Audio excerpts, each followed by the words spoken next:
Well, because I'm German, I was going to do the Yeah, go flashlight, German I love techno. It. There's no melody in this. No, I just love that, man. That was perfect. That was Hans, our special guest today. And Carlito, we got another show going on. Oh my God. First of all, big shout out to Home Base here. Skylux, we want to say thank you to Mark so much for helping us out and making it a difference in the industry. Yes. You guys want a roofer, ACM cladding, anything like that, give them a call. I see a lot of bottles of booze here. Must be the holidays. Hey, man, when you're a roofer, you got to drink, bro. No. So let's get it back. So to the left of me, to the right of you, we've got Hans. Hey. And thank you so much for joining the show. Oh, my pleasure. Wait, can we do some more techno beats before we start? Hans, tell us a lot about you and how you got started in this industry. Well, I came out of solar. We were building solar interesting. farms in 2012. There were really big grid-tied solar farms, 10 to 20 megawatts in that range. So In Canada? in Belleville? Canada. Yeah, Wow. exactly. So we got so many solar farms. My house is in Prince Edward County. Yeah. So I was doing sales and project management for a German company. I And, love German companies. Well, the tricky thing was that I came out of the show business, went into that, wanted to do something to actually make a difference. What were you doing in the show business? I was an audio engineer touring. Got it. With Okay. bands and that kind of Oh, stuff. wow. way. All right. So there's a lot. Okay. All right. Show business, solar panels? Yeah, I just used my tour management to really transfer into project management, and you're really managing people and projects, whether that's now a tour or that's solar farm. With some common sense, you can kind of transition. But I went into solar to make a difference, and then the Ontario government pulled the rug out from underneath us. That never And happens. so, well, the whole industry, I think, was really only worked because of the subsidies. And then I saw the industry crumble, and I said, "This is it. I'm out before things go really bad." And I wanted to get into something that was more achievable without subsidies. So I found out about Passive House, and then just went headfirst into that. So I you was didn't know looking anything around. about Passive House. You just went into it. Correct, yeah. That's a little bit of a Well, you leap must of have. You're faith. already into solar, so you're already in the right direction. Not really, because, well, that's power generation. And we were doing the foundations and the racking for that. That had very little to do with it. Okay. So on the surface of it, people always think, oh, solar, it's super sexy, and that's like the future. And then that kind of ties into Passive House, also super sexy. Modern and hip. Yeah, correct. And But so I again- just transitioned into that. And I looked around, what's really missing in the industry, and how can I get into it, and how can I make a difference? Yeah, this is what I want to hear. So I assumed that one of CJ. the issues with integration was that we didn't have enough products or the right products. So really, I was looking at Germany and what they're doing. And, They're doing and how everything. they're building it. Yeah. Yeah. And There's no comparisons here. Are you like us, Hans, where we're thinking Canada is like the last stop of any kind of interesting way of Technology. technology? Well, when I first came here, it's always funny. I came here in 2001. I always said I was pretty cocky back then. Yeah.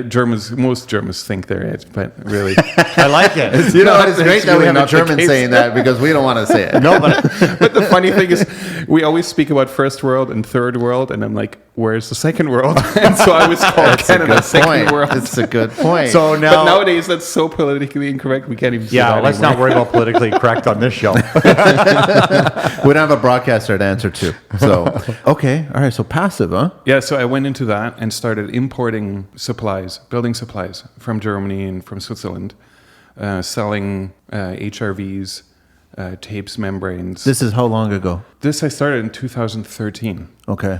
Yeah. So not And- too long ago. No, not that long ago. It feels like a lifetime for me. My end goal was always to do prefabrication. And so I was importing these goods and realized after 2 or 3 years that I constantly kept on failing my goal of wanting to do prefabrication because I was so inundated with just importing and selling these products.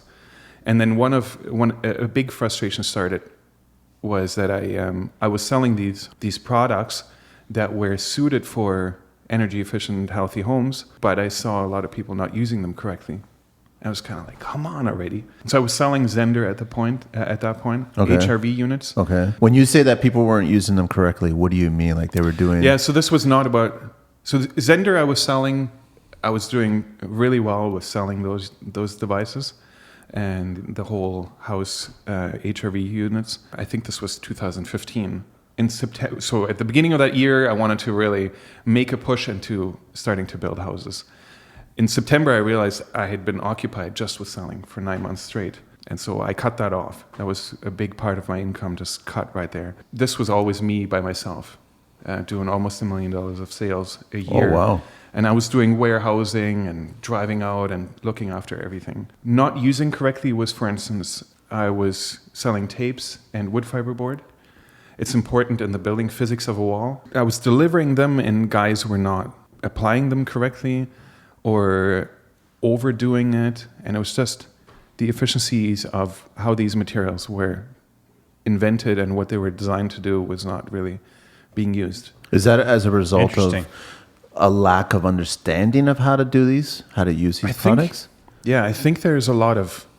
Because our mindset's so... People want to use the product, but they don't know how to use it. Yes. Well, there's a lot of those things in our industry. There's a lot of education that is lacking. A lot of guys actually like me that just go into it. So the guys that I was working with, always German carpenters, they were always critiquing me about, oh, you don't know anything. Over the years, I've picked up a lot. I love this. but now I see it myself where it's like, yeah, there's a big gap between industries in Europe and here. Oh, massive. Well, I was going to ask you, I hear you talking about wood, and like when I think about Europe, it's always stone and concrete. Yeah. And then there are a few like cottages that are log homes. That's what I see in Germany that I know of. So how did you get into like wood products here? Is it because of what we use here? No, it was really Passive House was promoting that. Okay. For really the solutions. And then also, it's interesting. So Passive House really looked at Canada and found energy efficient solutions here. So one of the first passive houses was built in Saskatchewan, I think. Nice cold place to be. Exactly, in the 70s. Okay. And so it was really one of the founding members of the Passive House Institute in Germany, the guy at the top, he attributes a lot of his findings and a lot of the Passive House knowledge to Swedish industry and some in Canada as well. And he just kind of put it all together and the Germans ran with it.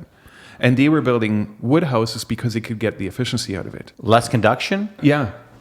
Or just easier to work with? Well, we're dealing with walls that are in the R40 to R50. Wow. Holy cow. We're talking about roofs and floors here being an R40 or 50 or 60 now. Yeah, correct. And This is the 24. 70s? This was the 70s that they were doing. But still is. So nowadays, there's technically no excuse to do this anymore. Of course not. But yeah, and so the I think this, I forgot what it's called. The Saskatchewan Conservation House, I think it is. Okay. And I'm not sure what the values are there. They really tried to figure out how can we build very efficiently and safely, I think within reasonable budget. And so they proved it. But there's been proof all over the world. so why hasn't it become so much like mainstream? Why hasn't it become mainstream? Yeah, that's a tricky question. Is that the real I thing? think Is it not glamorous? there's too many people pulling into too many different directions. Well, I The also industry think that we're set in a way that we haven't changed our ways. You just jump on board and you keep doing what the guy across the street's doing from you or the contractor that showed you. No one's reinventing it or really looking at what we should be really doing to make a difference. Well, here in Canada, we don't really build for long term. So I'm glad you said that. We just spoke about We don't. that. We don't. We're We really talk about a building for the 50-year length. house here instead of Yeah. a 250-year house. Yeah, but even I don't think we build for 50 years even. No. We've gone shorter and shorter. And I'm actually quite scared to see what's going to happen with the houses up north of Toronto because some of them are just being banged up so quickly. People are mortgaged up to the nines. Yeah. If something happens and they actually have to fix that house, they may not even be able to do that. And so then they may have to abandon their mortgage. And others in that whole subdivision get afraid.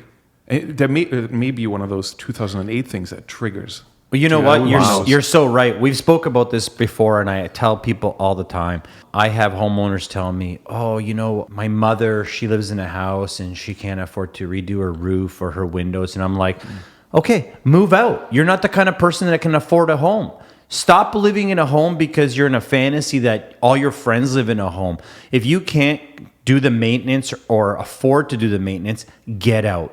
You need to live in a condo or an apartment." But I was just going to say, so condos are not that much better either, structurally speaking, but not efficiently speaking. Yeah. So that's not really an alternative. But they're getting better. That's not a solution. They are getting better, though. Then they also are doing the stacked townhomes now, right? Which is basically just two bad homes on top of each other. That's all it is. So that's not much better either. So where are you supposed to be living then? You're supposed to find, I guess, these century homes and going, but nobody can afford those because they're just stupid expensive because of the neighborhoods that they're in. It's really tricky. Yeah. I live in an old house, 1932, and it's less than 1,100 square feet. Okay. We've got 3 bedrooms, bathroom, 1.5 bathrooms, and I think that's really what a lot of families should be in, rather than building these bigger houses. Focus on the quality, a little bit smaller, better livable, than just building these, I agree. these huge buildings. Well, I think, and I know Manny doesn't like talking about politics or religion, but I'm willing to put my finger in where it belongs. In both. Yeah. But the problem is that we allowed a lot of outsiders to invest in Canada, and they changed the market, the cost of homes. They just purchased everything, gobbled it all up. They created a change of prices that weren't realistic. This was money they had. It didn't affect them because there was no worrying about interest. They just rented these places out. It made Canadians that live here and work here untouchable. Like, you now can't almost buy a house in Toronto. oh, it's It's crazy. insane. Yeah. It's And that's completely- because of So I outside just- investors, right? Yeah, I just built a house downtown Toronto. The owner bought a $700,000 single lot and torn it down. Oh my And God. they're rebuilding it. They're putting a duplex on it, which is Brilliant. nice. But they're $1.5 million, somewhere in that range, per apartment, per duplex, And that's cheap. or per side. I think so somewhere wait, in that hang on. range. So he So it's severed, $3 he severed million the for- lot, and he's putting 2 dwellings. Yeah, I don't know or he's how putting a dwelling doing on it. top of each other. They're a side-by-side duplex. Okay, so he severed a lot and he's put 2 dwellings, and Yeah. he's spending 1.5 per dwelling. So he's spending. No, 3, I think that's what he's going to sell them for. Oh, he's going to sell them for that. But they're 1,500 square feet on 3 levels. That's the plus only way that basement. you can actually turn around and make a profit as a result of it. You can't take a 700,000, knock it down, build a new house for $1 million, and then you can't. It's going to be difficult for you to sell it for $2 million or 2.5 million. No, they're cool places, but I mean it's gone bonkers. I don't know why and how we're going to fix that, but Well, just on my smart street alone, I live downtown Toronto, just off of Bathurst and Bloor. The houses are ranging from $2.5 million to $6 million. The property tax is $12,000 a year. If you're not, a doctor or a lawyer, you can't live in the city And anymore then on that unless same street- unless you're old money. On that same street, 50 Yeah. years ago, that house would have been what? 55,000, $55,000. 40,000. Yeah. It Half was a realistic century. back then. And these were real homes that are going to last. My home will last another 150 years because it's real stone. It's real Douglas fir in there. There's the technology's old school, right? I believe you that we should be focusing on building homes that are smaller, more efficient, but you're fighting the North American mentality of just like gluttony. It's just we want. yeah, it's totally crazy because I'm hurting myself. I'm hurting my own business because I could just go after big houses and just build them all day long. Yeah. But because I'm picky about what I want to do, Good I for don't you. get the business. We kind of went off on the political tangent so much. No, so what I it's- believe Sorry, is, I did. So, but the mortgage, I think nowadays we're actually building for what is just good enough for 25 years. And like as that's long the as it scary thing, lasts like the you were mortgage saying. and then just crumbles apart. we're Yeah, fine that's with that. It starts to fall apart. But the Your thing biggest is, investment. there's certain things in a home that should not fall apart after 20, 25 years. And so I focus on the complete unsexy parts of a house. But we walls. find them unsexy. We find them we incredibly find- sexy. We find them incredibly sexy, and that's what I want to dive into right now. I want to discuss those, unsexy parts of the house, right? Because those things are the things that are going to make that house last centuries. Yeah. And the bang for the buck. And coming back to wood versus stone, there's a big push even in Germany to build with wood. I Get don't know outta what here. Really? I don't know what the real numbers are wood versus stone, but because they have a huge prefabrication industry over there that all uses wood, there's a ton of wood. And with them, the stigma is actually, oh yeah, wood is crap. That was always my mindset. That I always thought. That's that how I Europe- thought too. Yeah. Well, now it's if you build a proper wood house, it's extremely comfortable. Well, it's and we know warmer. that here, like Yes. Less conduction. yeah. Okay, so but we're let's- talking about a completely different level of a wood house. Let's talk about that proper house. So let's talk about that proper wall. Let's talk about that proper roof. We know what traditional building code is, right? Yeah. So we know what 2x6 and what is it nowadays? It was 2x4 originally. Now it's No, 2 it's by 2x6. 6. Yeah. And then it's R what 30? No, No, I 24 think for the 20. walls. 24. 24. Yeah, I'm not 24 even for the sure walls. if that's effective, our value, if that's just nominal. I'm not sure exactly. What's the roof that they're asking for? They're 60 now. Yeah, it used to be 60. R50. Now it's R60. But the interesting thing about woods, and I haven't really quite figured that out myself yet, is that in order to achieve that R value, we just blow in a ton of cellulose up there. Yeah.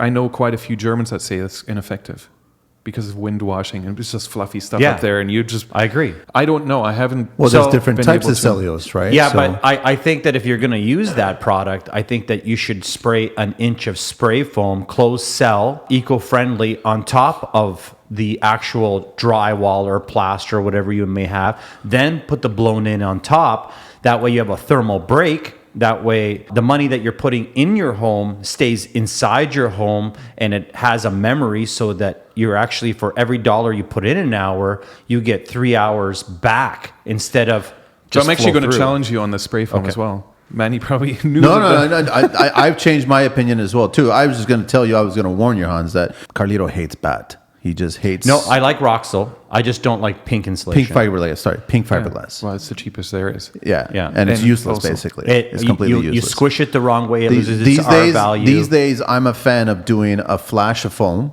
just 1 inch, Yeah. and packing it with dense packed cellulose. And so one of the big challenges is understanding the building physics correctly okay, of your walls. There are many ways that I see buildings being built here in Canada right now that are actually forbidden in Germany. And Wow. I'm not Forbidden. sure. So I love yeah, it. literally forbidden. So if you see the dense, it's like a foam board that is aluminum flashed. yes, They put that on the outside yes. of the house. A lot of them are doing that now. Yeah, that's forbidden over there. What's the reason why? If you have any materials that allow moisture to diffuse in the wall and hit that on the outside, it can condensate on the inside of your insulation there, because there's no vapor that diffuses through your wall cannot escape on the outside. It's completely vapor tight. Aluminum is So it's vapor not tight. breathable. It's not Aluminum, breathable. that aluminum one is. Yeah, and so Wow. there's a vapor pressure drop that happens right at that, and it can lead to condensation and rot. I actually had a builder come to my booth, I think already 2 or 3 years ago now, and they made him tear off the entire exterior siding and the insulation because it started rotting underneath it. He had to During rebuild. construction? Oh, this was on a house that was 3 years old. And it started, It started rotting. rotting out. Wow. And so I'm not sure why we're not seeing it more often. If you look at the whole wall and you build vapor tight on the inside as well, and you don't allow that much moisture to get to the outside. Yes. Well, in Germany, they would use a wood fiber board on the outside and allow any kind of moisture just to breathe out to the outside. And breathing is one of those terms that a lot of guys really Well- hate because there's no lungs in the house, or No, in the walls. I no, get I it. totally understand that, because I tell people all the time, we control the give. When you control the give, you control how the house breathes. The lungs that you're talking about is how the house breathes, is how it flexes. We have to control that as a builder or as a GC. Where are the problems here, Hans? Like where I don't know if I'm clever enough. No, Those are I'm really just trying to tricky think of questions. is every company trying to make a better product, but it's conflicting when you actually put it into the assembly of the house, or is it conflicting against the actual building code that's designed a certain way? Yeah, so I'm currently doing a very small reno on my own house, and I'm about to use some products that my city doesn't know. I'm trying to see how can I apply them. I know that it's right, These are products from Germany. Correct. Okay. And not necessarily from Germany. But from Europe, outside of Canada. Yeah. So they just need a CSA approval, So that's all. the wall that I'm doing is from the inside. I have an electrical chase or cavity, service cavity, which is really just 2x2 or 2x4. Then I have a vapor control layer. This could be plywood and a membrane on it that has a fairly high, that is fairly impermeable. Okay. Then I have 2x6 or 2x8 framing, and then I use a wood fiber board on the outside. And I did not put any OSB on the outside of that. Okay. So that I don't have a layer that is too vapor tight on the outside. So it's essentially I'm building a Gore-Tex jacket that I don't wrap. I'm not going to wrap something unbreathable like a rubber rain jacket on the outside of that. So no membrane of anything like that. So there are membranes in it. So now what I'm clashing up against with my city is the guy says, well, you're using the membrane, you're using the layers in the wrong order. Because he's so known to see the sheathing on the outside, so the plywood that I put on the inside that I use to control my vapor and to do racking strength on the wall, Yeah. I don't put it on the outside, I put it on the inside, and he doesn't like seeing that. Although it is... It's the same theory, just different. It's opposite. And if you look into the code, it doesn't. Nowhere does it say that you have to put this on the outside. We've just gotten so used to it. And in Just our a nail low efficiency, right? Yeah, in our low efficiency walls with a 2x4 or a 2x6, it works that you put that out there. The poly on the inside doesn't allow enough moisture to go into your wall to cause any of these issues. What are you putting inside the cavities? Oh, so in this case, it's going to be dense packed cellulose. Cellulose. Okay. Or I could go to rock salt. Okay. But rock not walnut. spray foam and not pink fiberglass or anything like that. Bad. No, not pink. Okay. Although pink really, the problem with pink, I think, is just how undense it is. I'm not sure if the glass is really the problem, but it's really... Well, I've removed a lot of people's work, and whenever I've seen pink in place, I've always seen mold. I always find like mice, homes in the insulation. I always find moisture in pink insulation. Now, I'm not saying that the pink draws moisture, but I think that's a failure of the wrap of the home. And I know that you don't like the traditional wrapping of the home, but I also find that when you squish pink, it loses its R value right away. I do like bad insulation, don't get me wrong. I'm a Roxel guy. Did bat or fiberglass, was it ever used in Europe? Oh, it's used a ton. Oh, really? Yeah, even in those prefabricated houses. I Really? think they just have different densities to it, or maybe different qualities to it. Okay. I never built over there, so I don't know. But I do see that these products are used. They're used differently. Again, the whole wall assembly is different. I think the bat isn't the big part of it. Isn't that That's crucial. not the biggest problem of the wall. No. The biggest problem of the wall is the exterior sheathing part of it? Just the physics of it, yeah. Okay. in a German carpenter will use two rules in a wall. And he says the outside needs to be 10 times as vapor open as the inside. Okay. So that's for any kind of moisture that diffuses into the wall can diffuse Escape, on the outside. right. And the other rule is that the vapor barrier needs to be no further than 1/3 inside of the wall. So we put our vapor barrier all the way underneath the drywall. Yeah. They put them a little bit further in so that you don't constantly poke holes through it. Because once you poke holes through it, then you allow moisture to get into the wall. But when we get into a 5-star home, we use acoustic sealant. And that acoustic sealant in a 5-star home, you have to put on every single stud, every bottom track, every upper sill, anything that vapor barrier connects to, or a screw or a staple will go through. Acoustic sealant goes in those places so that when you penetrate that vapor barrier, it's sealed by the tar. So that's like a 5-star home, Yeah, but when you come in later and you put pictures in, or you put Or you hang cabinets anything, or you put anything. a new outlet in, the guy's not going to care. Now you've got a gigantic hole for just moisture. That's where the failure is, right? When you so in your wall assembly, you want to move the 6 mil poly to what position? To the back middle. of or the middle? No of the further than 1/3 in. So how do you do that? Our walls, that's why I have that service cavity. Got it. I put all my services on the inside into that service cavity, and then the vapor barrier right behind that. So you've And taken then- a 2x6, and are you? So this is now a 2x6 with plywood, and then on the inside I have either 2x2s or a 2x3. One of the houses that we built here in Toronto actually had 2x4s on the inside. Of each cavity. Yeah, it was actually way crazier. It was 2x4 on the inside, then plywood, and then we had TGIs standing on end. Wow. So the whole wall was 14 inches thick. How did that wall test? As far as what? Is it working? Yeah, it works. We It know- works, right? Yeah. It's breathing properly. Yeah, and so we used a vapor open wood sheathing material on the outside. That So is very a specific fiber to that. wood It's a mater- wood fiber board, yeah. That was developed in the 70s in Germany. Back then they had the oil embargo and oil prices went through the roof, and they had to figure out how do we Efficient. build more efficient houses.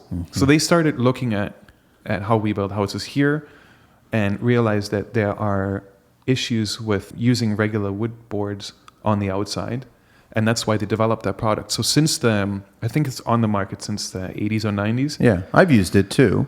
It's made out of what? It's made out of wood fibers. Yes. Right. Virgin wood fibers, though. Okay. So they use very little glue inside of that product, and that allows you to, well, you're putting a lot less glue in it to glue all the dust in it. So it looks like an MDF board, But it's not. but it's way lighter. Yes. Yeah. So even if you take it into your hand, you'll notice this is way lighter. Yes. They've developed it back then. It's been the Kleenex of the industry of using to be used as. like No, that. it's true. It's true. Yeah, right? it's the standard stuff. So what's the thickness that they're using that board in? This is just 5/8. 5/8, right? Okay. Yeah. They know that that's the right product to be used on the outside. You can also go to a much thicker product, which is like almost, somewhere in the range of 2 inches. Depends on which. Well, that's what I've been manufacturer you noticing look is at. that same companies that are making that wood fiber board, they started at 1/2 inch or 5/8, but then they're making thicker versions of it. Yeah, are there because- benefits to thicker Yes, because versions? you can now use the thicker one, which is now your sheathing, your air barrier. It breaks your thermal bridging. Yes. And all that in one. So they don't actually use any what we call building paper on the outside, the Tyvek on the outside. Yes. They just Not a have fan that of it. product. Yes. Yeah, either am I. It's And already so- on it. You tape it and you staple this product on there, and then that's it. Tyvek's actually not breathable. Well, no, it's too breathable. No, is it Typar is Typar, breathable. yeah. Tyvek's not breathable. But it's micro perforated, isn't it? And maybe now, but from when I originally first started using it 20 years ago, that's where it was. I've so far past that now. I used a breathable product. We both have a different product, but I use a Blue Skin breathable peel and stick. It allows the vapor not to go through, but the air vapor can still travel through. It still breathes, but it's waterproof. So if you pour water on it, the actual water won't go and swell the material behind it, but it will allow the vapor to travel through it, still giving it a waterproof, right? Yeah. And so the trick, so with that thicker material, you can now use regular lumber. So at that passive house that I was just talking about with a TGI as your insulation layer, you have almost no thermal bridging because you have your OSB webbing of the TGI that conducts very little energy through it. Yeah. So we were able to use just that 5/8 wood fiber board. But if you were to go and design a little thinner wall, let's say you use 2x6 or 2x8, and then you put that 2-inch wood fiber board on the outside, it breaks your thermal bridging. So walk me through this wall again. So this wall is how thick overall? They're varying. It depends, but generally they're not 2x6 thick. They're thicker than that. Yes, but mainly because of the layers that you add. The to layers it. that you have to add, right? So the thinnest one that I'm doing right now, really just to push my city's limits and see how can I get this approved. That one is 2x2, then plywood, then 2x6, and then 2 inches of wood fiber wood. So that makes it 2 inches. yes. Wow. Yeah. So I So don't you know what got that makes basically it, an inch and a half to 5.5 to another 2 inches, right? Yeah, it's like close to 10 inches. Yeah. Is it 10 inches? Yeah, it's about 10 inches. Yes, But and that's the I minimum. actually like that because then you're running all your mechanical, all your electrical, everything in that cavity, that 2-inch cavity.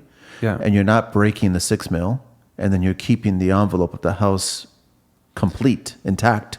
Yeah, and so I actually run the 2x2 or the 2x3 on the inside in that service cavity horizontally, because you have all the structure in the 2x6. You don't need to run it parallel on top of your studs. You can just run it this way. So you basically created a resilient channel out of 2x2s. Essentially, yeah.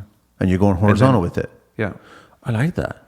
Does that make sense? It does, but I just don't see where, like, I like that it's breathable. You know, it's nice. Like, I always like breathable. Like, that way the house is breathing, it's flexing. I think it's very important. That's like half the battle. I'm so used to having a thermal break. So when I frame, I always leave an inch between the outside and the inside. Whenever we're puncturing the 2x4, and I like to be 24 on center. I don't like 16 on center because I spray foam and I use a 2-pound, and that becomes structural. So the less wood, the less conduction. So a more green home is wider spaces. It doesn't mean that you're losing the structural. I like to have an airtight home. I know a lot of people argue with me all the time. They're like, oh, I hate airtight homes. I love airtight homes because I would rather control it with an HRV or the humidifier. I like to control the inside temperature and make it my atmosphere. Well, and airtight doesn't mean vapor tight. Those are two different things as well. In Europe, they actually use 2 airtightness layers. And we have these discussions here all the time, whether or not the airtight layer should be on the outside or on the inside. And they really make it airtight on the inside. They also use that as a vapor tight layer or a vapor control layer, and then airtight and or wind tight on the outside. So you're really in 2 layers. So what's the difference between the airtight and the vapor tight in the material? Well, one is for air infiltration into the wall, and the other one is for vapor. So they're really 2 different states of. But you have to place them at 2 different positions of the wall assembly. It depends. Oh, okay. Depends on how it depends on how you're building the house.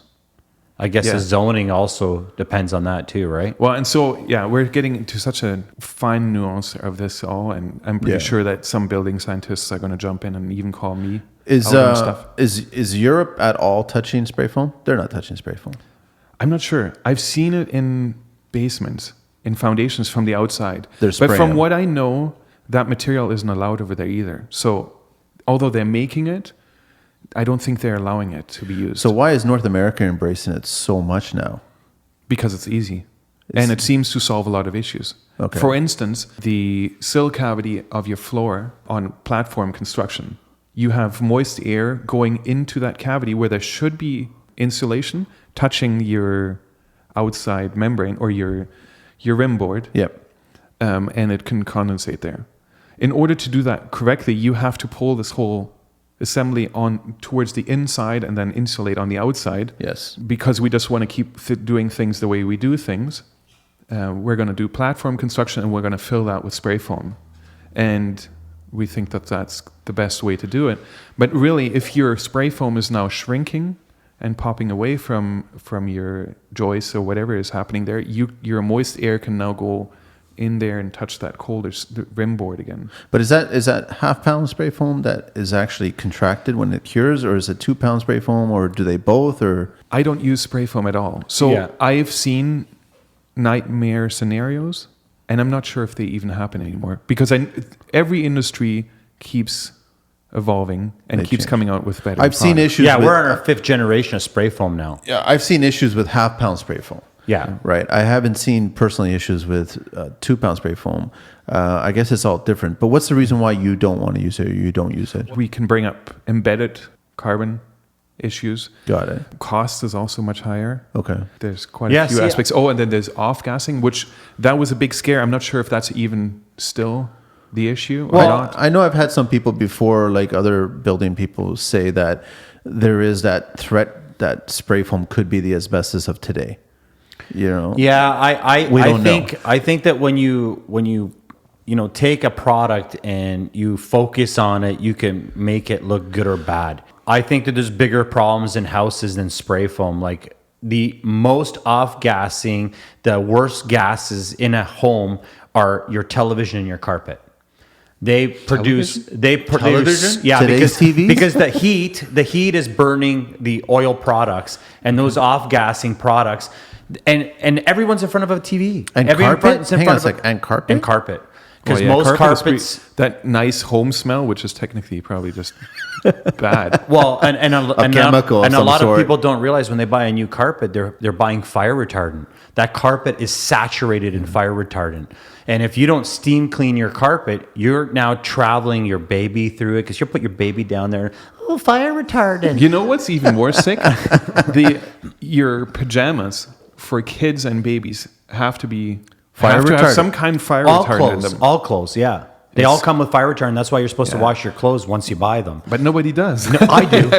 my So actually, secondhand clothes, although again, They're they're better. not cool, are technically better because Better. they've already off gas. Yes. That's right. All the fire retardant's gone. The original owner is dead. I mean, if we were to pinpoint and focus on every product, we can make everything look bad. Like so, Manny does a lot of custom homes. He deals with poplar and maples and beautiful woods, oaks, and every contractor's dream to work with the products that Manny works with. I also do custom and blue collared homes, but I do MDF. And now there's 3 different levels of MDF, but there's off-gassing in it. But there's also off-gassing in paint. Like I said, we could just talk about every product and really make it sound horrible. But overall, most of the products that we're using in the wall aren't even the problem. It's the things we have inside our house after the build. But getting back to what we're talking about, a more efficient home. There are some products that off-gas a lot, like an OSB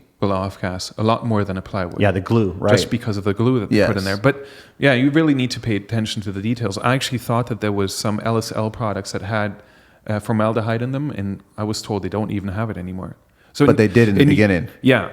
In Europe, all formaldehyde, from what I understand, is banned from construction materials. There's formaldehyde in products even naturally, so that's another discussion for that. But It's true. Like some of the best products we're using are organic stones that are mixed in. I use Durabond a lot. It's got formicula in it. It's not good at all. It's an asbestos family. CGC, that it's in every home, it has silica in it. We could talk about concrete and Lyme disease. Like when you start really breaking everything down. I think the biggest problem here is that construction has gone, North American construction has gone a way of, if we don't build it this shit way, people won't be able to afford a house. That's true too, yeah. Well, but if you just take, I don't know, it's getting so common that I get plans for a 4,000 square foot house. That's beautiful. For 2 people. And, if you just focus on making it smaller but higher quality, you'll actually enjoy it more. You're so right.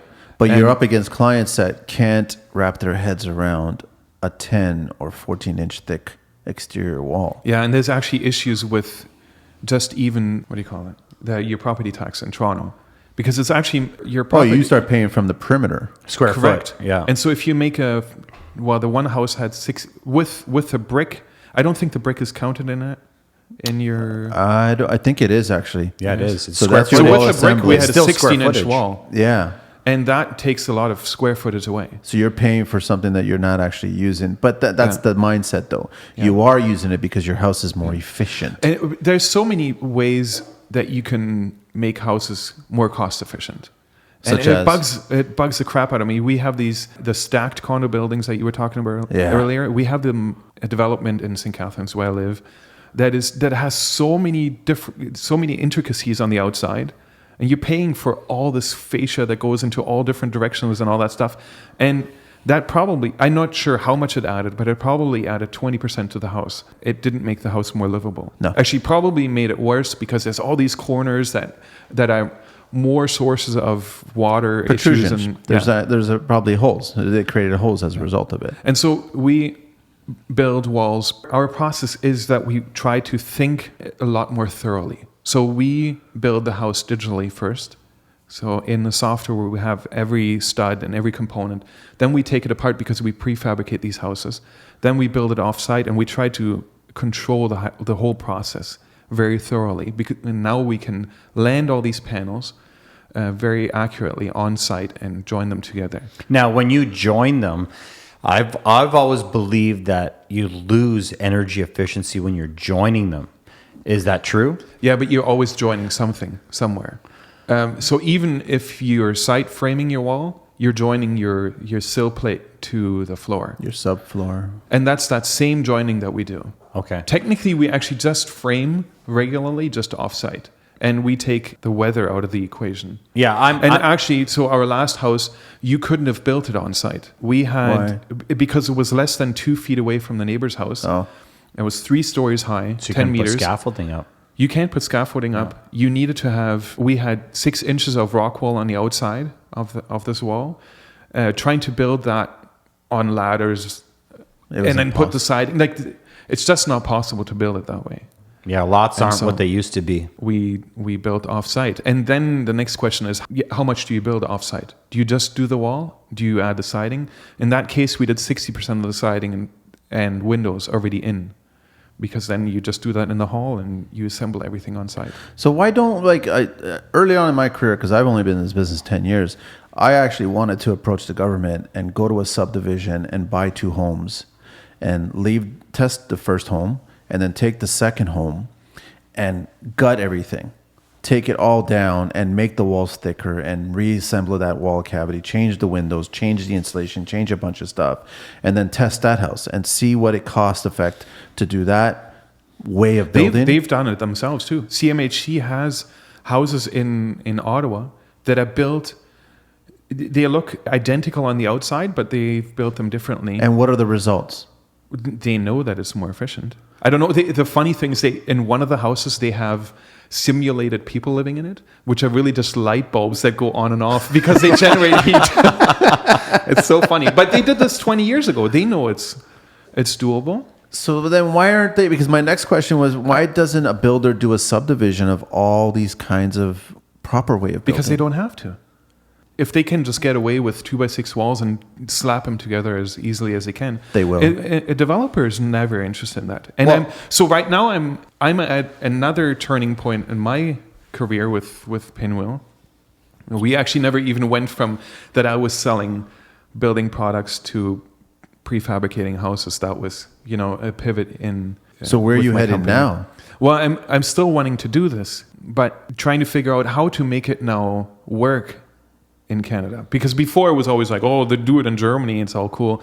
And never really questioned, why should I do this? If I approach a developer, he doesn't care at all. He cares. It's minimum code. They don't care. He doesn't care. And there's some, I'm not going to go into too many details now. There's some guys that I would really like to contact. And I've spoken to friends and mentors of mine, said, how can I need to get this guy on my side. And they're developers. And my friends say, don't worry about it, or you'll never get them on your side. It doesn't matter how good your houses are. They don't have to build that. As long as they can build as cheap as they can and sell it with maximum profit. That's what they're going to choose to do. Is it possible to build that same developer house smaller, more efficiently, at the same cost? If the developer wasn't that, I don't even want to say greedy. If he was like, so he could, it's not that big of a price increase. What are we talking about? 20%? Well, there have been builders that have shown that it's not an increase at all in Europe. Okay. Here we all come from Europe. Yeah, here we're up against something else. So over there, the price increases very little to go to more efficiency because they're already building more thoroughly. Yes. Here, we really need to look at, let's bring up our quality and then compare apples to apples. So I can't compare a house that I'm building that is highly efficient to just a minimum quote house. I should really compare it to somebody that builds another quality house. Yes. And then we're probably at par. So how do we do this, Hans? How do we fuck, I want to do this. I want to do this. Like, how do we do this? Well, so I'm an ICF guy. My background is European. From Portuguese concrete. No. He's Portuguese concrete. I'm more Croatian concrete. He's Croatian stone. My wife went to school in Germany. My mom went to school in Russia. We're very European. Technology is so different. When I go to Europe, I see totally different technology than I see here. I love ICF. You have a complete thermal break on the outside. You have a thermal break on the inside. You have a large mass on the inside. It's structural. And I don't have to worry about moisture. Moisture complements concrete. So the more moisture that actually travels through the concrete, if it can, it will help the concrete. And if it doesn't, I've actually seen holds ICF rot as well. No. Unfortunately. You've seen I an want to hear ICF about rot? this. Yes, unfortunately. How It was a did new an built ice- home. I don't know what happened in the wall. That must be a bad mix. I don't know, but on the inside they opened up the drywall because there was a moisture problem, and they found mold inside of that in the insulation on the inside. On the The inside. I'm white not sure. I was styrofoam. not there to find out what all happened. Yeah, that must have been a water leak somewhere then. It probably was. Yeah. But it's not as. Again, we need to make sure that we build right with it. So it really comes down to craftsmanship. So what You're do we totally need to right. do? Yeah, we need to. Our craft needs to get better. What do So who is okay? If the builders are not listening, and I guess technically the politicians are not listening, who's listening? The ultra wealthy that are listening, that they want this kind Well, of the house? customer. The customers. The listen. customer. We have to. The customer has all the pull. Okay. Or all the spending or the budget, right? Yeah. So I always try when I sell a house, I need to have the buy-in of the customer. Yes. Because construction is already complicated as it is, but if I'm now pushing my wall on a builder who has a customer that doesn't care about it, then there's no pull. I really need to get the customer on board, and he's then going to tell the builder, you have to build this wall or else I don't want to build this house. And ultimately, it's the customer that has to see that there's the quality, the durability, because he's going to pay for it. Yep. And he's going to enjoy the house as well. The builder walks off the job site. I just, if I was a customer, if I was a client, and you were to tell me that, okay, originally I want a 4,000 square foot house built traditionally. And then you tell me that for the same price, I can build a 3,000 square foot house built pinwheel. I would say yes to it. Or am I that greedy that I'm losing 1,000 square feet? Well, I don't know. I don't haven't- think you so- need a 4,000 square foot home in the For first two, place. to a No, but they- two-person but- family. I've seen it. Because, I know, but I think because it's people are like, ridiculous. oh, I need a sewing room and I need a yoga room Yes, and this and that yes. and this and that. And I think they can only afford it because it's so cheap. But if it was a bit more expensive, then they would wouldn't have to do it. figure out how can we make this Yeah. better. See, I come from a different part of the world. We don't spend a lot of time at home. Coming home is to put your clothes on, take a shower, go to the bathroom, cook something, get out. There's so many important things to see outside the home that it doesn't make any sense for me to have a large home. I think small with good storage and energy efficiency is more important than large with no efficiency. So I like where you're going with it because, again, I'm trying to learn about your product. The ICF is like 10 to 12 inches wide. So I'm not worried about a 12-inch wall or a 14-inch wall. If I'm getting breathable and, a thermal break, energy efficiency, that's way more important because the money I'm putting into energy for 50 years is more important than... You bring up a point. The money that I put into an energy, our energy is still so cheap here that is barely a selling point. Well, Toronto Hydro is getting very expensive now. Well, that's the reason why Europe builds the way they build, is because their energy costs are so much higher than And ours. also because we buy and resell constantly, the builder only builds for the first 5 years. The first owner only buys the house to sell it in 2 to 3 years. He's never going to be dealing with all the issues from Later the on. original builder. So what is going to happen to all these homes? So 20 years, 25 years down the line, you're going to have these dramatic major issues. I don't know if Who's gonna afford I really hope we don't have it, to be honest. Just because for the sake of, keeping things sane. Is it going to be kind of like, I had a client one time where they had a garage and there was a bedroom above the garage with a bathroom. And obviously we know this, right? That bedroom and the bathroom was always the coldest part of the whole house. And so she had some people come in, and her first call was a garage door opener guy come in. And he says, well, you need a new garage door. That's his solution for that. And that wasn't the case. So then it finally got to me where I said, that's not the solve. That's not the problem. I said, I guarantee you, I haven't seen behind this drywall, but I guarantee you that that's not properly insulated or it's not sealed or what have you. So sure enough, drywall came down and it was just floating sheets of 6 mil poly, and it was just bats everywhere. God. And it was just cavities everywhere and exposed plumbing lines, exposed heating lines. My best friend in St. Catharines had a house that it was so cold. One day he reached into, it was that same scenario, garage and bedroom above it. He reached into his closet, which was adjacent to his well, And he noticed that there was a huge cold stream coming down. Well, that's weird. Let's plug that up quickly, and we'll figure out what was going on in there later. I go in to investigate it. Oh no! So because I plugged that hole, all of a sudden he had a 1 foot by 2 foot patch of ice in the wall of his bedroom. His bedroom was so cold they would close the door during the day because it would make the rest of the house cold. Yeah. So you eventually there's a hole. So the hole that I plugged in the closet was actually letting warm air in so that it wouldn't freeze his bedroom. But to this day, I've never found it. I went in there. We opened up the drywall. We saw that one of the insulation bats was broken to the roof, and that's where all the air was leaking through, and we closed that all back off, and it made a huge difference. But to this day, we have not figured out where is it leaking. Had I asked an insulation guy to come in, they would have just said, "Oh, just rip everything out and put spray foam in everywhere." But I'm not sure if that would fix it. Done it, right? Yeah, and I think we'll see that more and more often, and people hear these horror stories, and usually the way they fix it is they just sell it quickly. Yeah, they get out of it when nobody notices. They get out of it, and it's someone else's problem now. Yeah. I want to ask you, Hans, how do you do your roof assemblies? It all depends. We either do them TGIs with cellulose blown into it. Okay. Again, dense pack. Or we... Are you doing it underside of the roof, or are you still doing it on the attic ceiling Well, side? This would be a flat roof. A flat... Oh, so you're doing a flat roof and you're filling it in a TGI. I should say a shed roof. Okay. Or we use traditional trussing.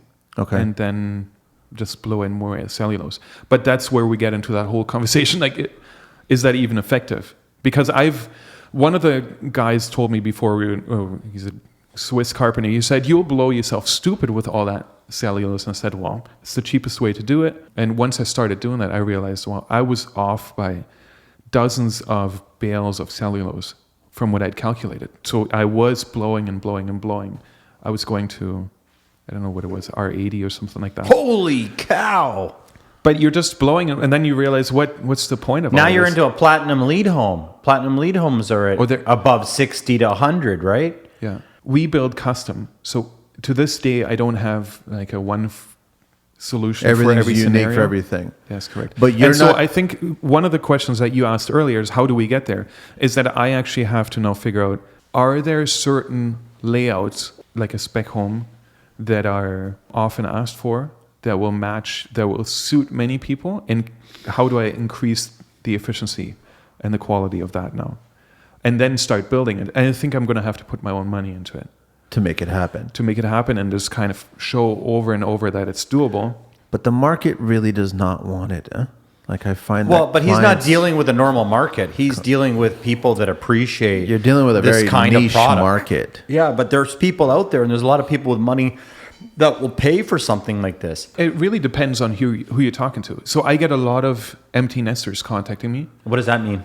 Well, their kids moved out and Seniors. they want to downsize, and so you're going to be an empty nester soon. Actually, they're not even seniors at that point. I wouldn't even call them seniors yet. They're in their 50-something. Oh, you are an empty nester already. But they always tell me the exact same thing. So we love custom homes here, but very few of them are actually custom. What we have done to this day is 100% custom. All studs were always cut. We never used standard. Like, it was crazy custom. What I get on the phone is always the same layout. I want a bungalow. I want this and that. I want the bedroom there, and I want that there. And they always give me the same thing. When they call me, I can almost finish their sentences for them. Yeah. So there is a business case for building standard plans for spec homes, but just make them really nice, and then now do all the efficient stuff. And what is different with those customers over the regular spec home builders is that they actually the people that will buy spec homes is they will stay in that house until they can't physically stay in it anymore. Yes. So for the next 20 to 25 years. And so they're interested in comfort, energy efficiency, healthiness of that house. So that's your market. That is one... Your primary market. That is one market. But there's also young families. They have very different... They'll spend their money on the organic butchers and things like that. That's what they'll spend their money on. Oh, you mean the kind of people that say they're vegans, but then they feed their cats meat? I'm not going to get into that world. How do you get involved in the foundations? Do you get involved in doing? I haven't. You can't, right? So to this day, you're still doing traditional pouring, and then you're dropping your first floor on top of that, right? Yeah, correct. We just make sure that it's built a specific way, and to this day, architects and planners have always done all the planning beforehand, and then we just kind of try to see what, if anything, needs to be changed so that we can work with that. How do you like timber strand? Timber strand is a product, correct? Well, yeah. So my favorite building wood material, like no, wait, hang on a second. Timber Strand's a brand, right? Timber Yeah, Strand's I a think it's a brand. brand. Yes. Timber Strand can be like when you look at an LVL, there's a lot of timber strand in that. So they build 2x4s or 2x6s, and what it is it's a glue product. Oh, the and LSLs. high densed. Yeah, LSLs. P3 subfloors. They're 1-inch subfloors. Very dense. Screws almost bust into them. They're always true and straight. I know that you don't like off-gassing products, so I'm just curious to find out. So I recently, since we're dropping, I guess Timber Strand is a brand name, and they're owned. Yes. Are they owned by Weyerhaeuser or not? I'm not sure. I Or are don't they know if they're competing? owned by Weyerhaeuser, but I think that I don't know. But they are. Yeah, they're a brand. So I name. recently was talking to Weyerhaeuser about the off-gassing part, because I always thought that there was glue in it that would off-gas. And they actually told me it's isn't. steam, right? It's mostly steam. Well, it's pressure. It's pressurized. Or how they put it together. Well, But there's glue. Obviously, there's glue. there is some glue in it. They try to use 'Cause you were talking about the OSB. lignum, which is the wood internal glue that holds the fibers together. Okay. But I'm not a wood scientist. Okay. Do I like that product? I don't know. It's I like just wanted to ask you because you said you didn't like OSB and that the high off-gassing in it. And so especially it's there's really more it's really off-gassing than specific to plywood. North Yeah. America. If Okay. you look at OSB in Europe, they use that every day, all day long, because the fibers it's using polyurethane as the glue to glue it together. So it's a different product. You can almost use it as a tabletop. The quality is very different. just so you know, I don't have any loyalties to any companies I speak of. I just like to use the right You just product. lost all your No, branding. this podcast isn't about No, about that's why selling. I'm here, Hans. I have loyalties. There's for me, I'm speaking for myself. I don't have any loyalties because I believe that when you build something, it's not about selling a product, it's about selling the right product. So when I throw terms out and names, it's that company deserves that in my eyes. So I'm trying to learn something from you because I'm willing to change my growth in construction and the way I build. So the more I can learn from you, the more I can adapt and add to my building of construction. Because I also believe that construction is different for me than it is for the typical builder or the custom builder and so on. So like when you hear me say Timber Strand, I really appreciate their product. And like you saying that product is a low off-gassing product, you just made me really enjoy that product even more. We have to use it for the tall walls where they make you use really straight 22 footers or 24 footers. Yeah, you can't use dimensional lumber for that. You're not actually allowed to by code anymore, and the engineers will spec LSLs for that to begin with. Wow. That's great to know. But I don't know. It can split in certain ways though as well. I've never seen it. I've worked with it a few times. I just can't find customers that appreciate it or that will pay for it. They won't pay for it. Yeah. So it's very rare. Like you said, you're building custom homes because only say, and I don't mean this is a fact, but say only a European person would be interested in something like that. Or an open-minded person would be interested in allowing to understand that the health of their home and how it breathes and how it flexes and how it just works. But so general. we've been able to make dimensional lumber work just fine, and because we build inside of a hall, the stuff is dry to begin with, and we can control it. I got a few bones to pick here, so I just Let's do it.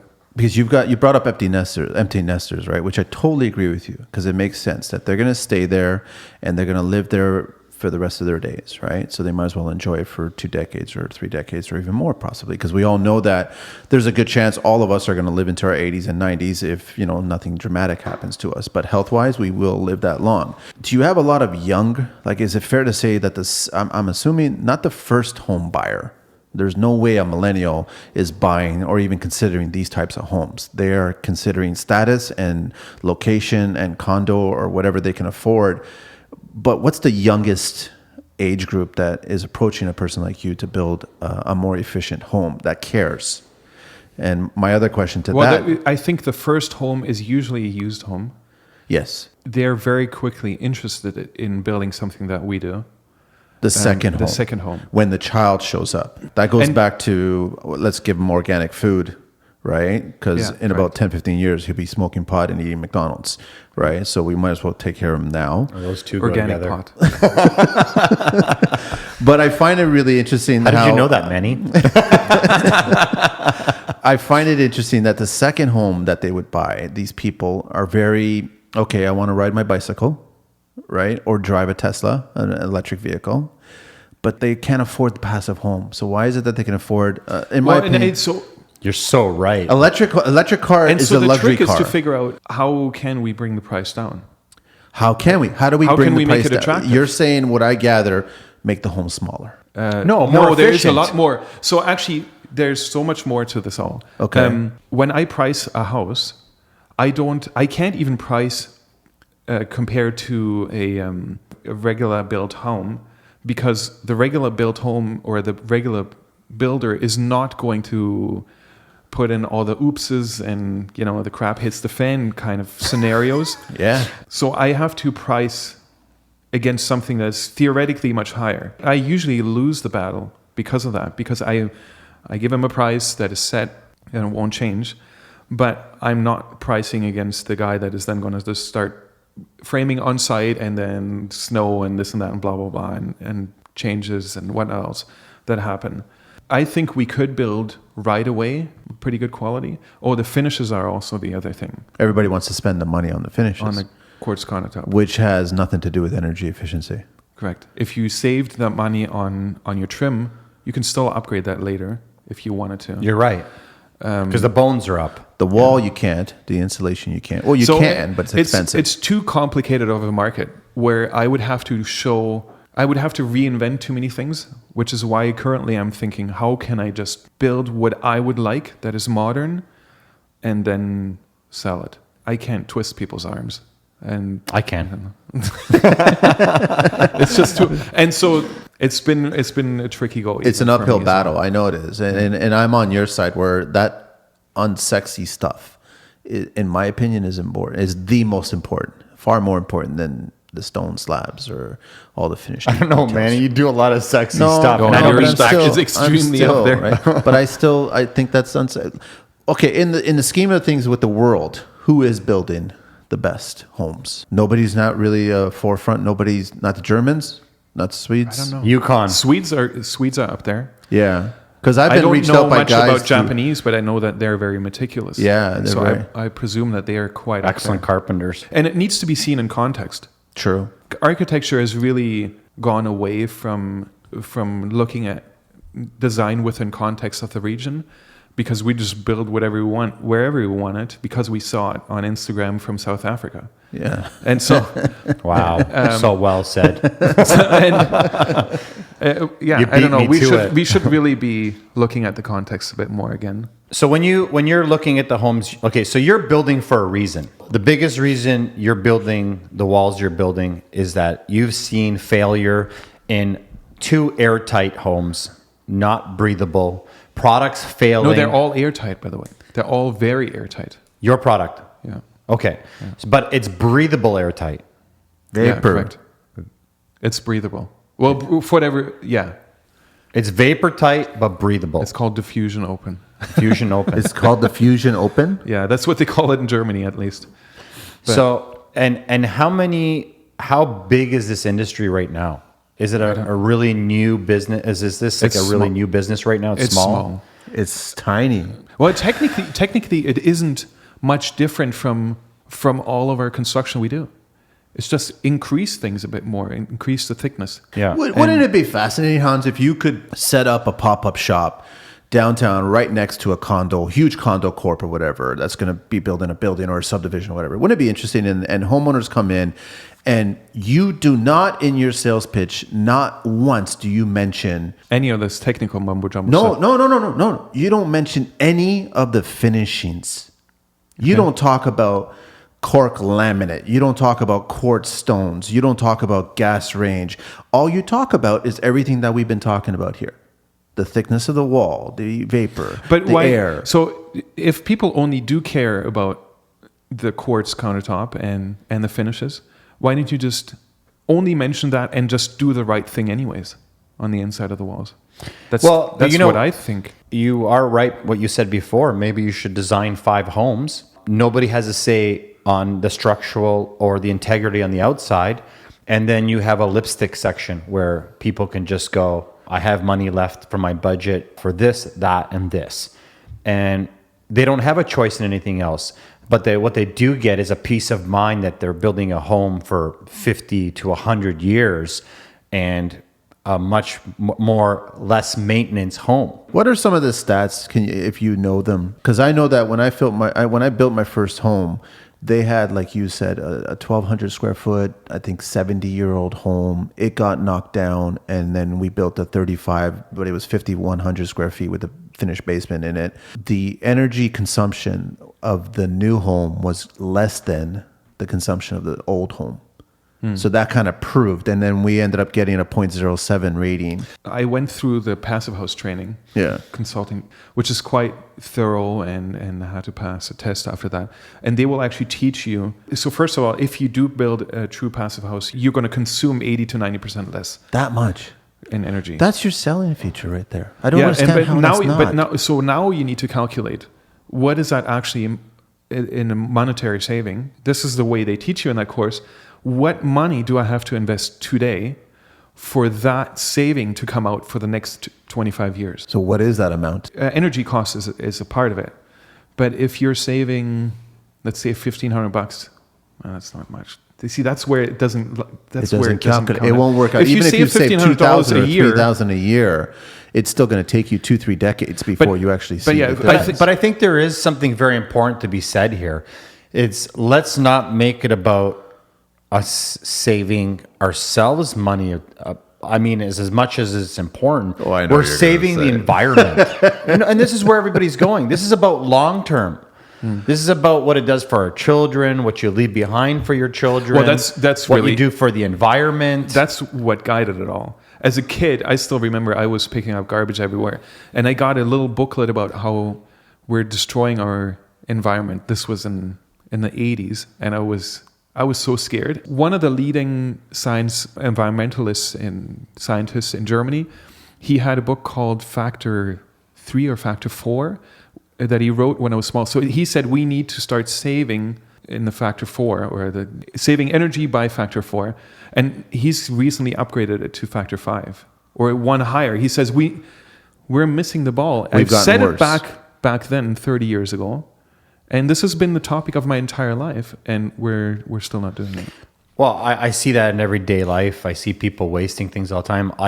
So I go into a home, and the first thing I find is they have a basement full of stuff they're going to throw out. And I say, I always get into a conversation. People say to me, oh, I'm throwing all that out. And I'm like, you're throwing all that out? And they're like, what, do you want any of it? And I go, I know a donation center that is profit-free, and it goes to third world countries. I replace 25 doors in a house. I'll donate those 25 doors. No money gets transferred. And people use that for roofs and walls and so on. And we're saving the environment, but people are just moving through things. Oh, I don't like the way that looks. Let's get rid of it. There's so much garbage leaving houses. It's incredible. At the heart of it, I'm a tree hugger, but you can't really use So you're a hippie. Yeah. Correctly. So it's reduce, reuse, recycle. That's really what it comes down to. It should be. So reduce the size of your house and then reuse whatever. But he drives a ppickup truck, though.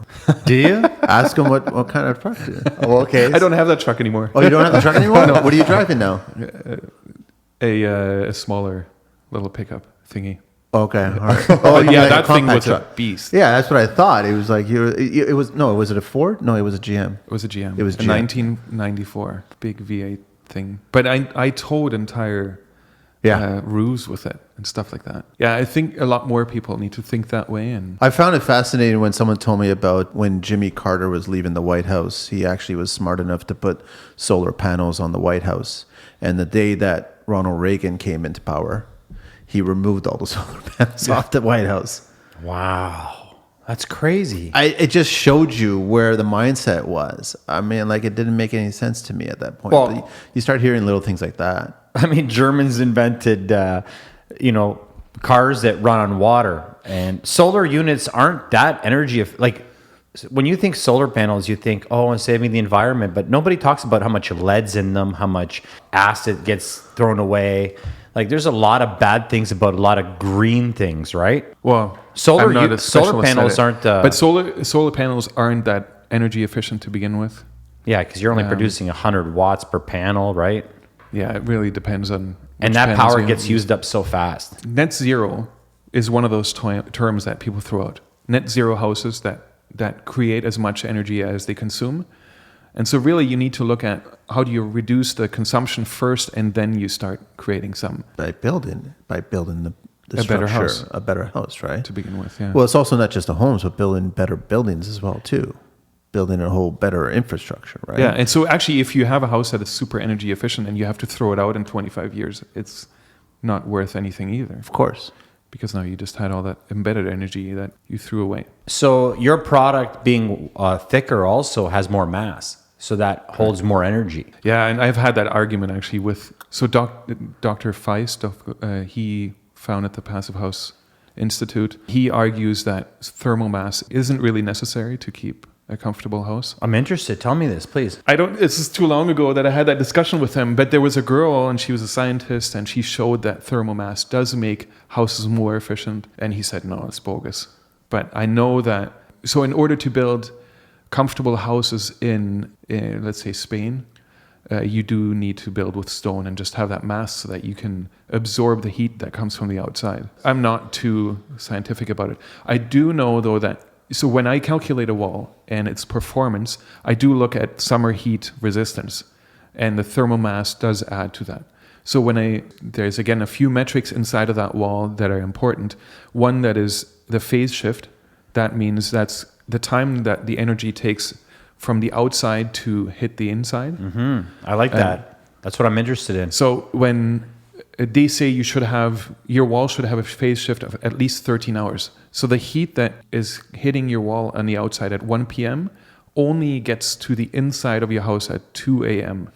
But by that time, you're already in the night again and you're already cooling down again. It's radiating off the heat. And then the other one is just the dampening. So how much of a fluctuation on the outside transfers to the inside. And when you do look at thermal mass, and that can even be cellulose when it's dense packed, you are preventing a lot of that. Both phase shift, you're creating a huge phase shift. Our walls usually are in the 16 hours, and you're dampening The walls that you're designing are in a 16-hour window? 16, yeah, phase Wow. shift. So that means that There's a 3 or 4 hour difference. 16 hours. 16 hours. No, So no, the but heat- to basic homes, you're saying there's about a 3 or 4 hour difference. Oh no! Well, I don't know that. They would be at 8 hours or 6 hours. Oh, so we're talking 7-8 hour difference. Yeah, definitely. There are so much more issues in homes that we haven't even talked about yet. If you lose power in your home in the winter, your house is very likely unlivable within 2 hours. Yeah. My house is unlivable within less than an hour. We'll be freezing. Well, and this is why I like spray. But hang on a sec. A passive house would be unlivable in what range? It's almost indefinitely. They've had In winter. in the winter, yeah. So they have had passive houses during construction. Nobody's inside of it. Somebody up in Quebec. He told me that they came in during the construction in the winter, and the house was still, I think, around 10 degrees. And that's I believe it. no heat sources on the inside. And so if you do put a few heat sources into it now, then at least a week, So it's retaining. it's retaining Its memory. That's really what the whole word passive means. That it uses passive heat gain and passive heat sources or heat sources on the inside, and it just keeps that heat on the inside. So it's really the first few inches of your insulation that are the most efficient. And that's where some of the guys come in and they argue against passive house, because they say if we spread the energy efficiency. So all that insulation that you have in your one wall, and we just took that and spread it on 3 homes, that would actually, in aggregate, save more energy. Because it's really the first few inches, and then you're getting into like your curve really flattens out. You'll have to double up to do a minute little change in. Is that why platinum efficiency. lead goes to 80 and 100 R value? I don't even know platinum lead. Okay. I'm not. That's the I first don't time I've ever know heard it. You leads bring it at up. all. Yeah, no. So platinum lead homes are like typically completely off-grid, energy-efficient homes, Okay. and a lot of technology is like geothermal, solar panels, wind turbines, underwater turbines. Consistent, constant natural energy that's being produced. That's the RPM, the feeding the batteries. Even more is how efficient the walls are and the windows because are. that was one of the big downsides of lead. You just needed to take off a whole bunch of boxes, and then you got gold or whatever. It never really considered how energy efficient your building was. For instance, there was a building in Alberta. It was an office building. I think it was gold or platinum. I know that office buildings can achieve gold and platinum lead a lot easier than homes, but that one had 160 kilowatt hours per square meter per year in energy consumption, and that is 10 times higher than a passive house. And it was LEED platinum, but that was an office building. That's because it ticked off all the right boxes, and so that's where it gets political between all these. That's why I think the problem standards. is that there's too many people. There's too many chefs in the kitchen. Everyone is coming up with their own recipe. Well, I wish we could go back to the old days where you could build the home that you wanted the way you wanted, instead of having so many rules. I mean, you could still have someone overview them to make sure that they're safe. Structurally. But we should be able to build our own homes the way we want them. Our laws don't really protect us. Minimum code, what does that do? It only helps the developer. It doesn't help us as consumers. When I buy a house and I'm spending $1 million on a home, am I getting all that energy efficiency? Well, the intention of minimum code is to protect us from really shady shady guys, right? stuff. But I don't think it takes it too far. But that's not really enough. protecting us anyways, because there's a lot of shady guys. I want to go out there. back to, I know, Carlito, you keep on saying how you don't spend a lot of time at home, but there is a shift in Yeah, I think in it's everybody. longer and longer. Yeah, so like more and more people are working from homes, are self-employed or whatever, working from home. So they're spending a lot more time in their homes. So it's gone are the days that you leave work in the morning and you downshift your furnace or whatever, and you reduce everything, the consumption of the house, because nobody's at home. And even if there's pets, they can deal with 10 degrees change or whatever. But now I think more people are staying at home. So that means the heat comes back up. So I think you're back to, you have to build this way. And also that because we're building tighter homes, the time that you do spend in your house, in your old home that was very untight. Right.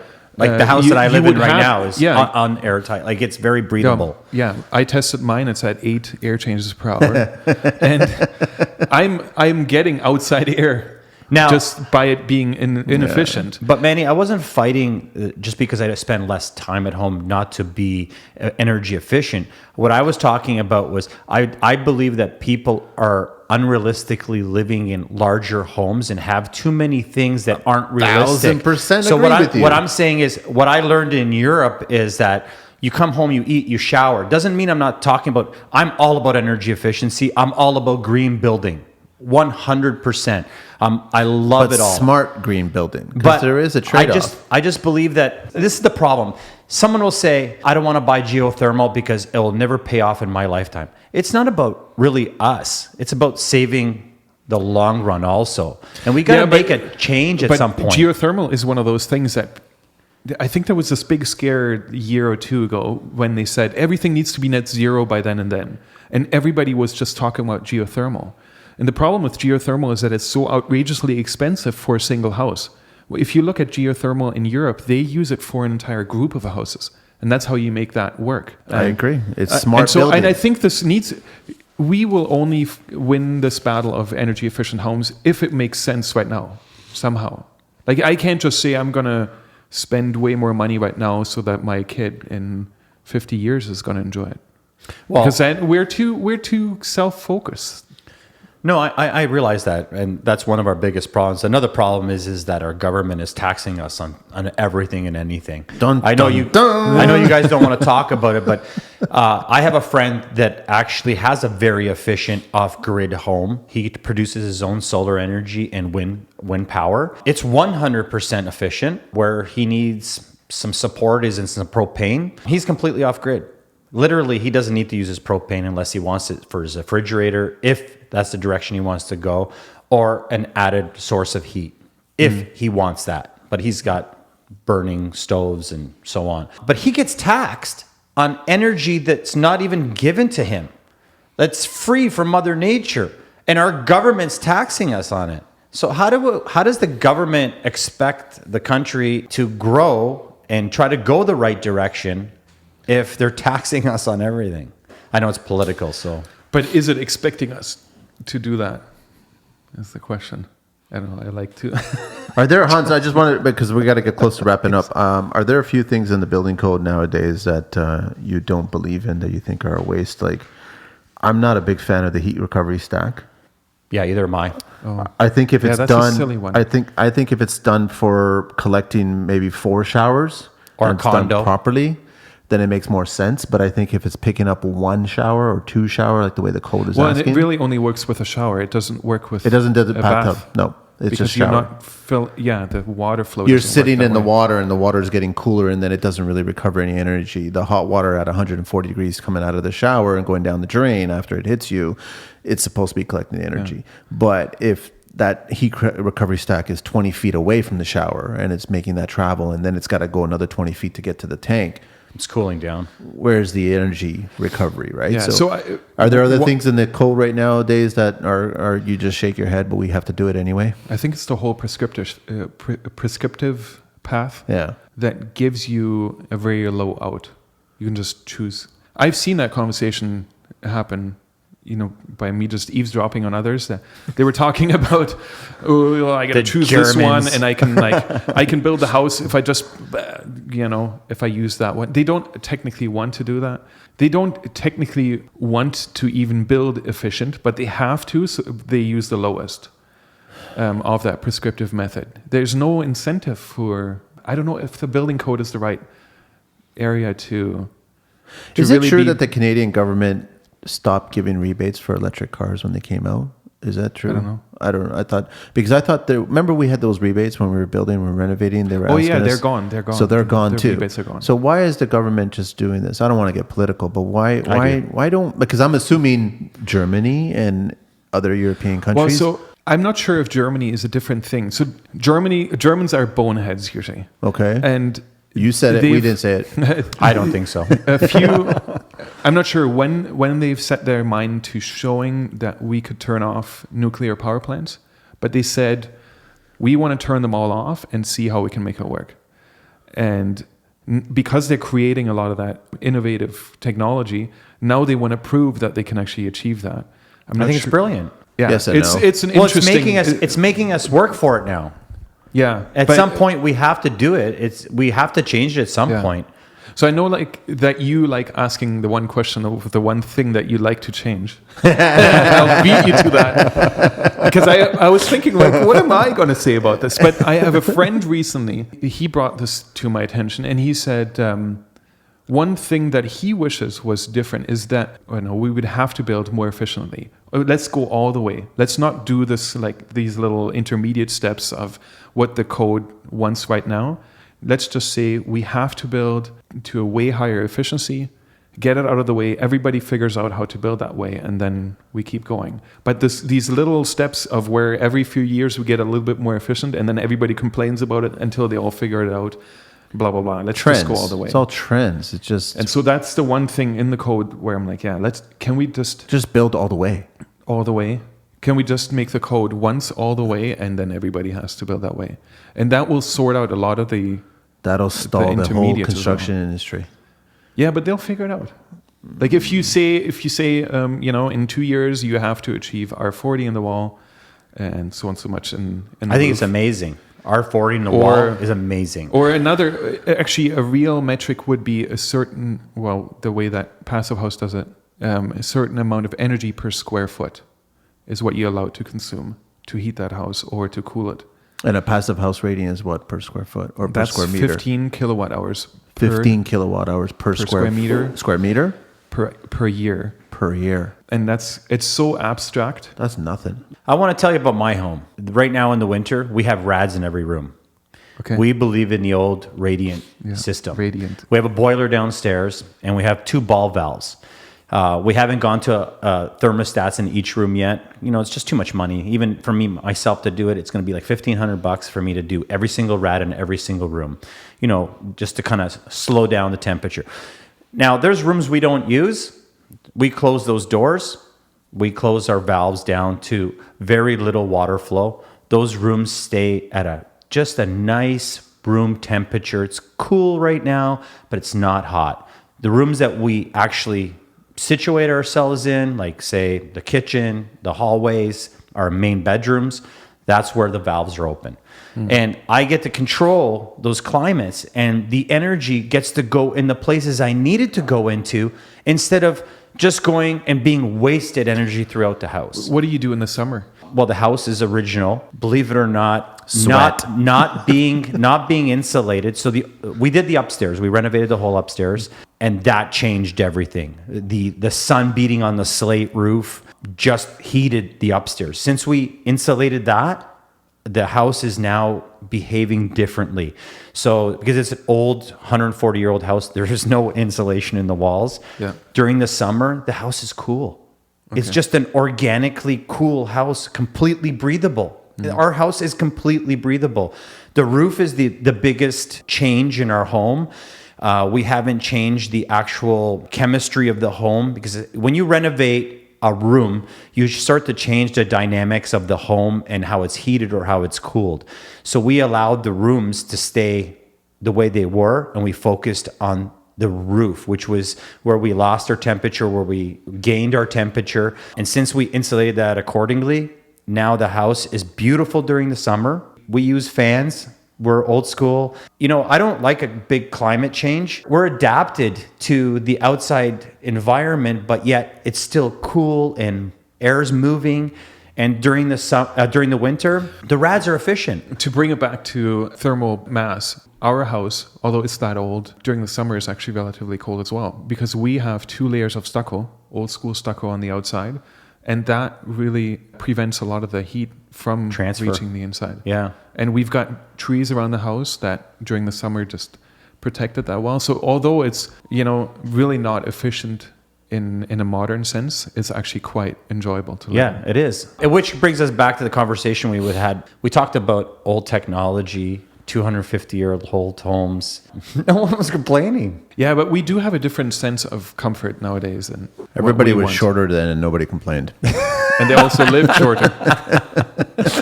Beds were smaller, Not in doors my were family. smaller. I'm the everything was shortest. smaller. I'm 6'3". Everyone's like 6'8", 7 feet. So Hans, I mean, can you give us the lowdown of the house that we should be building? We talked about the wall assembly and the roofs and everything like that, but mechanically speaking, how should we be building these homes, and what should we be considering? What products should we be considering? Yeah, that's true. Or is that too broad of a? Well, it's a of personal- No, so Your that, this personal is opinion. personal. So I would say we got to be in the R35 Okay. to R40 wall range, somewhere in there. However you achieve that, then ventilate it properly, thermal break free, airtight. That's all a and must. that. Everything, That's a no-brainer. About the mechanical systems, that's sort of a toss-up.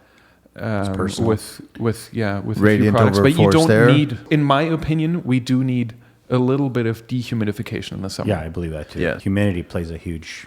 And so really, what I've seen that works best with our industry right now is that you do get ventilation system that is highly efficient, that just takes care of your fresh air. HRV. With HRV, as efficient as you can. I used to sell Zender, and they're really, really up there.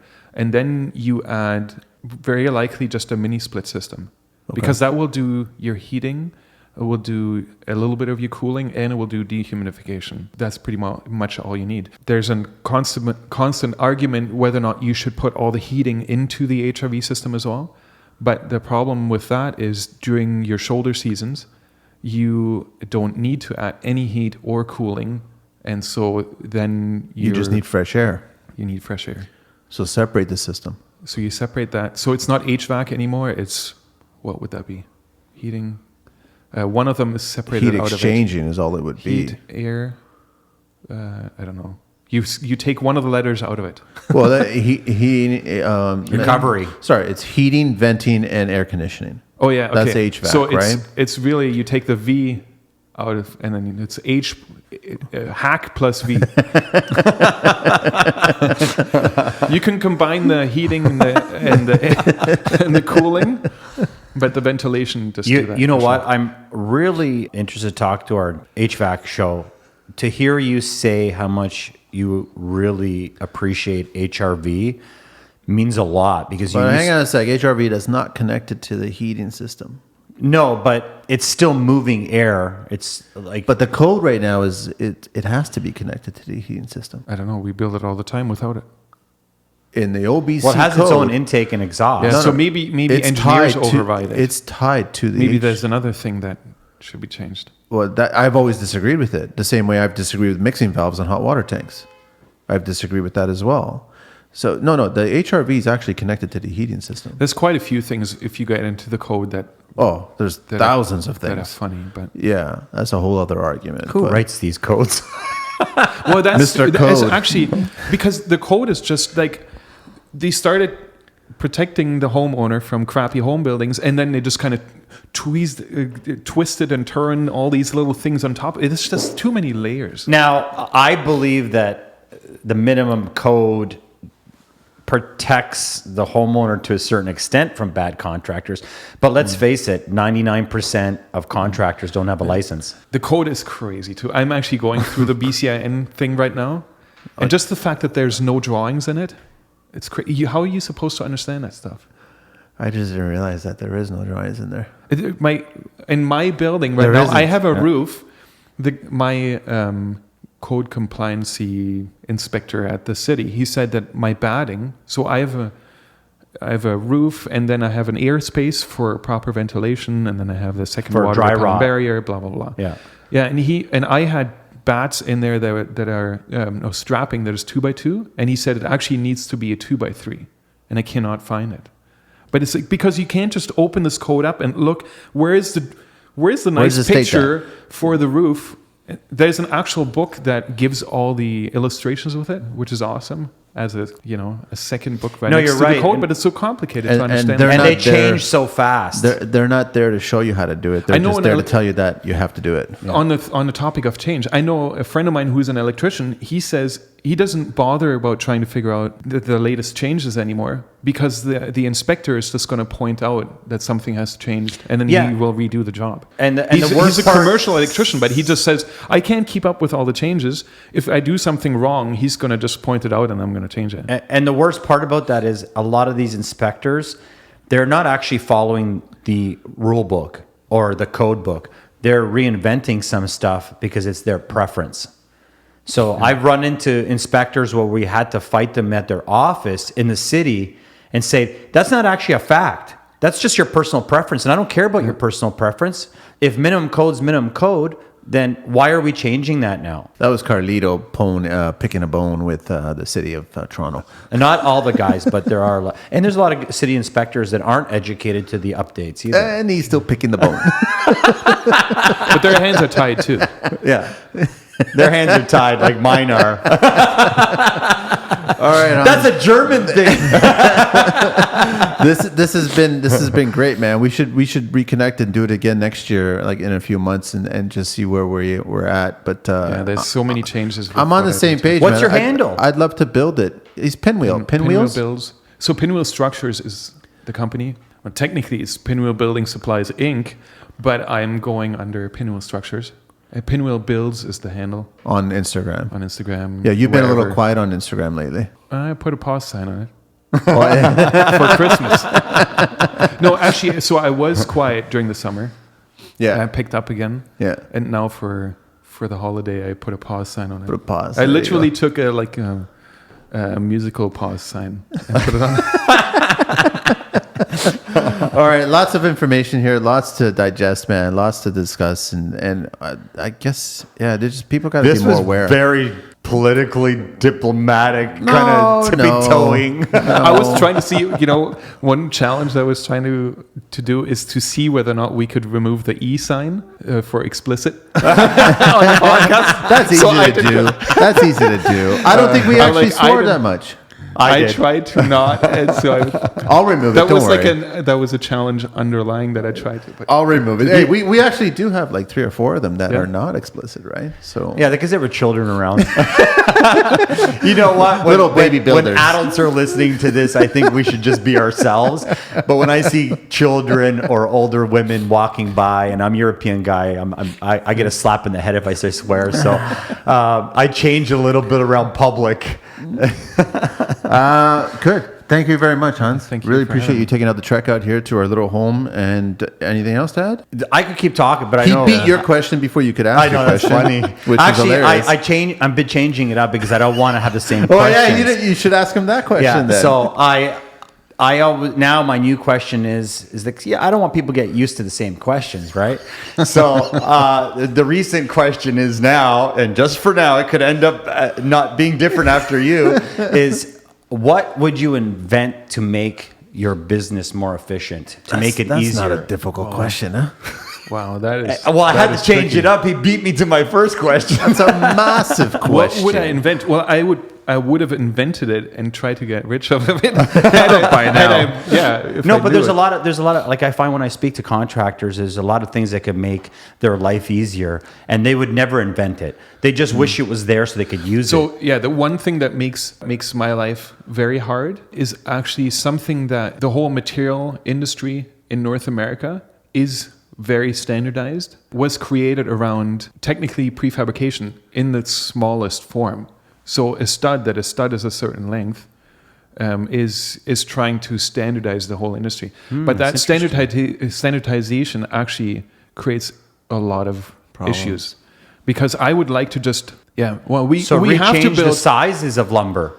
Is that what you're saying? Well, here's the problem that I have So with... for instance, if you look at prefabrication in Germany, they will use a product called Fermacell, which is their drywall product, and they buy it in 2.5 meters by 5 meters, if you can wrap your head around it. It's the size of this room. 2.5 meters by 5 meters. So Wow. 7. Yeah, It's like so 10 because, feet.